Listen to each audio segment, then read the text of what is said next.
అందరికీ షలోమ్ అండి. అందరికీ వందనాలు. అందరికీ సమాధానం కలుగును గాక.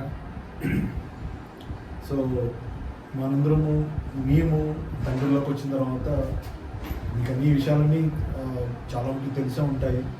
మరొకసారి నా తరపున గుర్తు చేస్తున్నా. అందరూ మామూలుగా బయట చర్చిల్లో కానీ బయట అన్ని చోట్ల కూడా వందనాలని ప్రైజ్ రావడని అలా చెప్తారు.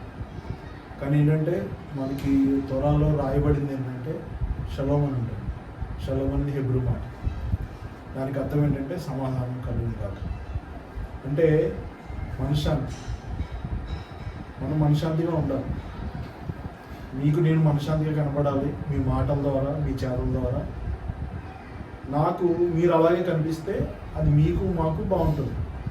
మనం మాట్లాడుకోవడానికైనా, మనం వేరే వాళ్ళతో మాట్లాడడానికైనా అలా ఉన్నప్పుడే మనము మన ఆలోచన విధానం బాగుంటుంది. ఏం చదివినా కొద్ది ఏ పని చేసినా మనం మనస్ఫూర్తిగా చేయగలుగుతాం. మనం చదివే చదువు, మనం బ్రతికే బ్రతుకు కూడా.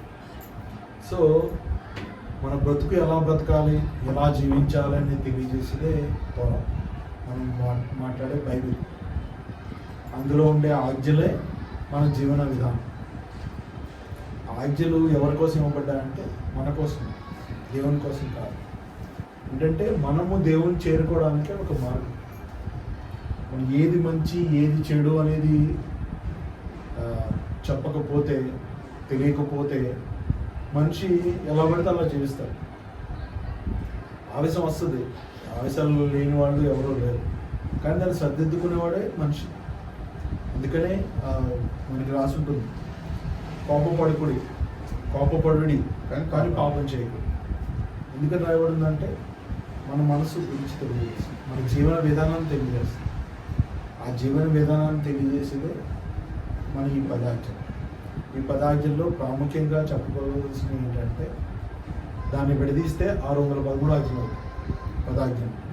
దాన్ని క్లుప్తంగా 10 ఆజ్ఞలు పెట్టాలి. ఈ 10 ఆజ్ఞల్లో మొదటి 5 ఆజ్ఞలు ఏంటంటే, మనం దేవునితో ఎలా ఉండాలి, ఏ విధంగా ఉండాలి, ఏ విధంగా ఆచరించాలి. తర్వాత 5 ఆజ్ఞలు ఏంటంటే, 6వ ఆజ్ఞ నుంచి 10వ ఆజ్ఞ వరకు ఏంటంటే, మనం మనతో ఎలా ఉండాలి, మన పొరుగు వానితో ఎలా ఉండాలి. ఇదే జీవితం. ఎందుకన్నా వేరే ఏం లేదు. అందుకనే దీన్నే చాలా క్లుప్తంగా ఏమని చెప్తారంటే, నిన్ను వలే నీ పొరుగువాన్ని ప్రేమించు, నీ తండ్రి అయిన దేవుణ్ణి ప్రేమించు.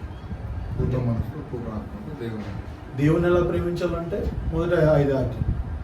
నీ పొరుగువాన్ని ఎలా ప్రేమించాలంటే చివరి 5 ఆజ్ఞలు. అంతే.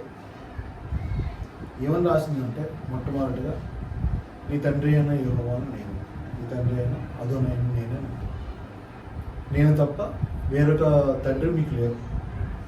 పైన ఆకాశం అందే కానీ, కింద భూమి అందే కానీ, నీళ్ళకుండ ఎందు దేని రూపం నేను, విగ్రహం నేను మనం మొక్కకూడదు. ఇది తండ్రి ఇచ్చింది. బయట జనాలు చెప్తారు, ఇందుగలడు అందుగలడు, ఎందెందు వెతికినా ఆయన గలడు అని. మరి ఎందెందు వెతికినా ఆయన గలడు అన్నప్పుడు ఇన్ని విపత్తులు ఎందుకు జరుగుతున్నాయి? అర్థం చేసుకోండి. అంటే మనం తండ్రిని దేవుని వదిలేసి సృష్టిని పూజిస్తున్నాం. ఒక వస్తువు ఉందనుకోండి, ఆ వస్తువు ఎవరైతే ఉందో దాన్ని కనిపెట్టినట్టు తెలియజేస్తుంది. ఒక మొబైల్ ఉంది, ఒక వాచ్ ఉంది, ఒక వాచ్ ఒక కంపెనీ తెలియజేస్తుంది. లైట్, ఫ్యాన్ కంపెనీ కూడా తెలియజేస్తుంది. కంపెనీ అంటే సృష్టి. మరి ఈ సృష్టి అంతా ఎవరిని తెలియజేస్తుంది? దేవుణ్ణి తెలియజేస్తుంది. తండ్రిని, పరమ తండ్రిని. ఆ సృష్టిని మనం పూజించకూడదు, సృష్టికర్తను మనం పూజించాలి, సృష్టికర్తను మనం ఆరాధించాలి. అది మన మనస్సు ద్వారా. మనం ఏ పని చేసినా, ఎలా మాట్లాడినా, ఏం చేసినా పరమ తండ్రి మనల్ని చూస్తున్నారు. పరమ తండ్రి మనల్ని పరీక్షిస్తున్నాడు. ఆయన కనుసన్నలోనే మనం బతుకుతున్నాం అనే ఆలోచన మనకి రాకపోతే మన బ్రతుకు వ్యర్థం.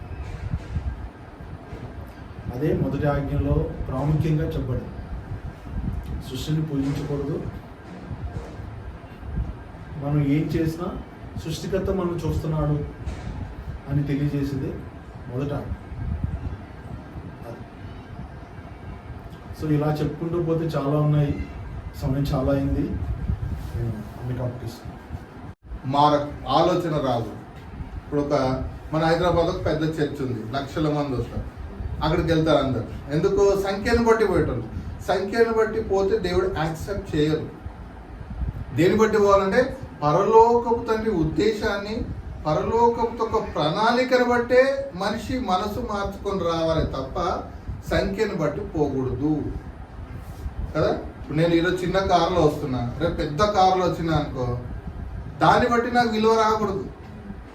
నేను బంగారం వేసుకొని చైన్ వేసుకొని వచ్చినా అనుకో, దాన్ని బట్టి మీరు సంఘానికి రావద్దు. అలాంటి ఆలోచన రాకూడదు.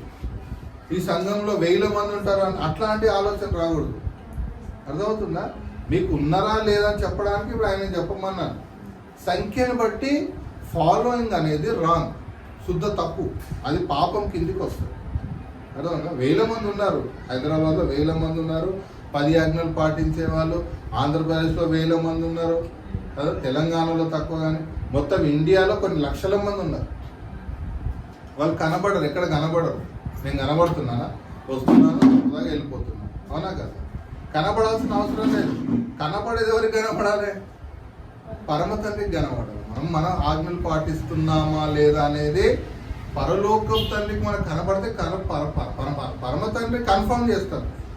వీళ్ళు నా ఆజ్ఞలు పాటిస్తున్నారు, వీళ్ళకి నేను ఆశీర్వదించవచ్చు, వీళ్ళను గొప్పగా దేశపు ఒక ఉన్నత స్థానంలో నిలబెట్టవచ్చు అనేది తెలుసు. ప్రపంచంలో 10 ఆజ్ఞలు పాటించే వాళ్ళే ప్రపంచపు తలపైన ఉన్నారు. అర్థమవుతుంది? ప్రపంచపు ఒక తలపైన. పాటించని వాళ్ళు క్రైస్తవులు అనుకుందాం, 2nd పొజిషన్లో ఉన్నారు. కొందరు ఇంకోరు 3rd పొజిషన్లో ఉన్నారు. ఇక విగ్రహారాధన అయితే లాస్ట్ పొజిషన్లో ఉన్నారు. అలా బాగా అర్థమవుతుందా? 10 ఆజ్ఞలు పాటించేవాడే తలపైన ఉన్నాడు. ఒక మ్యూజియంలో, అమెరికా మ్యూజియంలో యూదుడు ఉంటాడు, 10 ఆజ్ఞలు పాటించే వాళ్ళు యూదుడు. అతని విగ్రహం ఉంటుంది, సూట్ వేసుకొని ఉంటాడు, క్యాప్ పెట్టుకొని ఉంటాడు. అతని కింద క్రైస్తవుడు ఉంటాడు, బొమ్మ. దాని కింద ముస్లిము నమాజ్ చేస్తూ కనబడుతుంది. అంటే వాళ్ళు ప్రపంచాన్ని మొత్తం ఆ బొమ్మలో చూపిస్తున్నారు. ఆ మ్యూజియం, అమెరికా మ్యూజియంలో ఉంటుంది ఆ బొమ్మ. అంటే ప్రపంచాన్ని ఏలే వాళ్ళు ఎవరు అంటే యూదులు. ఏ విషయంలో ఏలుతున్నారంటే, నువ్వు ఏ విషయంలో తీసుకో, ఏ విషయమన్నా, ఫైనాన్షియల్ సెక్టార్లో తీసుకుంటే ప్రపంచంలో నంబర్ 1 యూదులు. వాళ్ళు కనబడదు, తెలుసా మీకు? వాళ్ళకి రాక్ ఫ్యామిలీ అంటారు, వాళ్ళు రాక్ ఫ్యామిలీ అంటారు. వాళ్ళు ఎక్కడ కనబడరు. యూదులు ప్రపంచాన్ని శాసిస్తారు, వాళ్ళు ఏం చెప్తే అదే నడుస్తారు. యూనివర్సల్గా అగ్రికల్చర్లో వాళ్ళే శాసనం, టెక్నాలజీలో వాళ్ళే, అన్ని ప్రతి దాంట్లో ఏ కోణంలో తీసుకున్నా. ఎందుకు అంటే, ఎందుకు ఆ జ్ఞానం ఇచ్చే దేవుడు? డబ్బు కాదు, జ్ఞానం ఉంటే డబ్బు వస్తుంది. వాళ్ళకి ఎందుకు ఆ జ్ఞానం దేవుడు ఇచ్చిందంటే 10 కమాండ్మెంట్స్, 10 ఆజ్ఞలు పాటించడం వల్ల ఆ తెలివినిచ్చిండు. ఆ తెలివి వల్ల టెక్నాలజీ అనేది వచ్చింది, అగ్రికల్చర్, ప్రతిదీ. అర్థమవుతుందా? అందుకని ఆజ్ఞలు పాటిస్తే నీ అంతా నిన్ను తలదనేటోడు ఇంకోడు ఉండడు భూమి మీద. నువ్వే తలగా ఉంటావు. బైబిల్లో రాసిందా? ద్వితీయోపదేశకాండం 28వ అధ్యాయంలో 12, 13, 14 చూస్తే ఉండదు, తలగా ఉంచుతాను, తోకగా ఉంచాను. ఇప్పుడు మనమంతా తలగా ఉన్నామా, తోకగా ఉన్నామా? తోకగా ఉన్నామంటే నువ్వు అర్థమైంది, శాపగ్రస్తుడవు అని అర్థం. తోకగా ఉన్నామంటే శాపగ్రస్తుడవు, తోకగా ఉన్నామంటే పాపివి, తోకగా ఉన్నామంటే ఎన్నిక లేని వాడివి అని అర్థం. తోక వెనకాల ఉంటుందా, ముందు ఉంటుందా? వెనక కనబడుతుందా? ఎన్నిక లేని వాడివి అని. బలహీనమైన మనుషులు అని అర్థం. బలహీనమైన మనుషులు, ఎన్నిక లేని మనుషులు. తల అంటే టాప్. ఫస్ట్ కనబడేది ఎవరికి? మనం ఫస్ట్ మనం ఎవరికైనా మనం కలుస్తున్నామంటే ఫస్ట్ ఏం చూస్తావు? తలనే కదా. వారి తలలో ముడతలు వచ్చాయా, కొద్దిగా ఏజ్ తగ్గిపోయిందా, లేకపోతే గ్లామర్ ఉందా, బాగా మంచిగా ఉన్నా, దేన్ని బట్టి చూస్తావు? బాడీలో పార్ట్ని చూసి చెప్పవు, తలని చూసి చెప్తావు. తలగా ఉండాలి తప్ప తోకగా ఉండడానికి వీలు లేదని పరలోకపు తండ్రి మనకు 10 ఆజ్ఞలు ప్రపంచమంతా 10 ఆజ్ఞలు పాటిస్తారు అనుకో, ప్రపంచం అంతా తలగానే ఉంటుంది. ఒక వ్యక్తి తలగా ఉంటాడు. ఒక ఒక ఒక కంపెనీ ఉందనుకోండి, ఒక కంపెనీలో వేయన పరిపాలన జరగబోయే సంఘటన చెప్తున్నాను. ఒక కంపెనీ ఉందనుకో, కంపెనీలో బాస్ ఉంటాడు కదా, ఆయన దగ్గర పనిచేసే వాళ్ళు ఉంటారు, కానీ సమానత్వంలో ఉంటారు. అర్థమవుతుందా? ఇప్పుడున్న కంపెనీ యజమాని కోట్లు సంపాదించి వర్కర్లని చాలా తక్కువ చూడడం, తక్కువ పేమెంట్ అట్లా ఉండదు. 1000 ఏళ్ళ పరిపాలన ఉంటుంది అంటే అందరూ సమానంగా పంచుకుంటారు. కంపెనీ ఉందంటే సమానంగా, అంతా ఈక్వాలిటీ, సమాజ స్థాపన అంటారు. భేదం లేకుండా అందరూ సమానంగా ఉంటారు. అలాంటి సిచ్యువేషన్లోకి మనం వెళ్తాం. ఎప్పుడు వెళ్తాము? ఇప్పుడు ప్రారంభిస్తేనే కదా వెళ్ళేది. ఇప్పుడు 10 ఆజ్ఞలు ప్రారంభించి రేపు మన తరాలకు ఇవ్వాలి. ఏమి ఇవ్వాలి చెప్పండి. 10 ఆజ్ఞలు ఖచ్చితంగా పాటించాలనే ఆజ్ఞ జారీ చేయాలి మన పిల్లలకు. కమాండ్మెంట్స్ ఇవి ఖచ్చితంగా నువ్వు ఏ సిచ్యువేషన్లో నుండి, ఏ దేశంలో నుండి, ఏ భాషలో నుండి నువ్వు ఈ ఆజ్ఞలు పాటించాలని నీ పిల్లలకు తెలియజేస్తేనే రేపు వాళ్ళు కాపాడుకుంటా వెళ్తారు, వెనక తిరగకుండా. లేదు అనుకో ఇప్పుడు మనం అటు ఇటుగా మధ్యలో ఉన్నాం, అన్నిల మధ్యలో ఉన్నాము, అటు ఇటు పరిస్థితిలో ఉన్నాము. ఒకసారి చర్చికి పోతాం, ఒకసారి చర్చికి పోని పరిస్థితిలో ఉన్నాం. కానీ ఆజ్ఞలు పరిచయం అయితే, ఆజ్ఞలు నరనరాన్న పాకుపోయినప్పుడు 10 ఆజ్ఞలు తప్ప నీకు ప్రపంచంలో ఏ ఎంత అందచందాల జీవితం కనబడ్డా కూడా అది నీకు మసిబొగ్గులాగా కనబడుతుంది. అర్థమవుతుందా? ఎన్ని సిచ్యువేషన్స్ ఉన్నా కూడా ఆజ్ఞల తర్వాతనే అన్ని అనేది గుర్తు. అందుకంటే ఇజ్రాయెల్ దేశం అట్లాగే ఉంది. ముందు ఆజ్ఞలు, తర్వాతే ఏదైనా. ముందు దేవుని కట్టడలు, నియమాలు ఎప్పుడైతే మనం పాటిస్తామో తర్వాత అన్ని తర్వాత నెక్స్ట్ తర్వాత మనం ఏం చేస్తామో ముందు పని, ఆ తర్వాతే దేవుడు. అట్లాగే ఉంది ఈరోజు క్రైస్టియానిటీ, అట్లాగే ఉంది. ముందు పని, ఆ తర్వాతే దేవుడు. చాలామంది ఆమె టైం పోయేటోళ్ళు ఉన్నారు, చాలామంది కానుకలు వేసే టైం పోయేటోళ్ళు ఉన్నారు. చర్చిలలో వెళ్ళరా? వెళ్తారా? గంట సేపు వెళ్తే చాలనేటోళ్ళు ఉన్నారు. ఆదివారం సపోజ్ క్రైస్తవులు ఆదివారం పోతారు అనుకుంటారు. ఆదివారం తీసుకుంటే ఎంతసేపు పోతారు ప్రేయర్కి? గంటన్నర కన్నా ఎక్కువ ఉంటారు. ఆ తర్వాత ఫోన్లు వస్తుంటాయి, చిరాకు కొడుతుంటుంది, అవి వెళ్ళిపోతాయి. అలాంటి జీవితం కాదు. బైబుల్లో అలాంటి జీవితం రాయబడి లేదు, ఎక్కడ రాయబడి లేదు. గంట ఇల్లు, 2 గంటలు ఇల్లు, చర్చికి వెళ్ళని ఎక్కడ, సమాజ మందిరానికి వెళ్ళండి అని ఎక్కడ ఉండదు. నువ్వు బైబుల్ మొత్తం నిర్గమకాండం నుంచి చూసుకుంటే, ఆదికాండం 2వ అధ్యాయం నుంచి ఉంటుంది విశ్రాంతి దినం. అక్కడి నుంచి నీకు ప్రకటన గ్రంథం వాళ్ళు చూసుకున్న 10 ఆజ్ఞలే కనబడతాయి. 10 ఆజ్ఞలు పాటించిన వాళ్ళే కనబడతారు, 10 ఆజ్ఞలు ధిక్కరించిన వాళ్ళే కనబడతారు. దాని ఎలా శిక్షలోకి వెళ్ళిపోయారని కనబడతారు, శిక్షలో నుంచి ఎలా బయటపడ్డారనేది దేని బట్టి అంటే అంత 10 ఆజ్ఞల చుట్టే హిస్టరీ ఉంటుంది. అర్థమవుతుందా? ఇర్మియా గ్రంథంగా ఏమైనా తీసుకోండి, యెషయా గ్రంథం, ప్రతిదీ, జకరియా ఏది తీసుకున్నా 10 ఆజ్ఞల చుట్టే వాళ్ళ చరిత్ర నడుస్తూ ఉంటుంది. ఎక్కడ మీరిరు, ఎక్కడ దూషణ పాలయ్యారు, వేరే దేశం వచ్చి వీళ్ళని తీసుకెళ్ళి బానిసలు, ఎందుకు బానిసలు తీసుకుపోయారంటే ఆజ్ఞలు మీరడం వల్ల బానిసలు వెళ్తారు. ఆజ్ఞలు మీరడం వల్ల తన సంతానము దిక్కులేనిది అయిపోయింది, ఆజ్ఞలు మీరడం వల్ల కరువు వచ్చింది, ఆజ్ఞలు మీరడం వల్ల ఇంకో ప్రాబ్లం. ఇట్లాగే ఉంటుంది అంత హిస్టరీ అంటారు. అందుకనే ఎక్కడ ఆజ్ఞలు మీరకూడదు అనేదే ప్రధానమైన అంశం. ఎక్కడ ఆజ్ఞలు మీరడానికి వీలు లేదు అనే ఆ విధానంలో వెళ్తేనే మనం సక్సెస్ దిశలో వెళ్తున్నట్టు. 1000 రూపాయలు సంపాదించండి సక్సెస్ కాదు. 1000 రూపాయలు సంపాదించండి సక్సెస్ ఎక్కడ కావాలంటే దేవునిలో సక్సెస్ అయితే భూమి మీద సక్సెస్.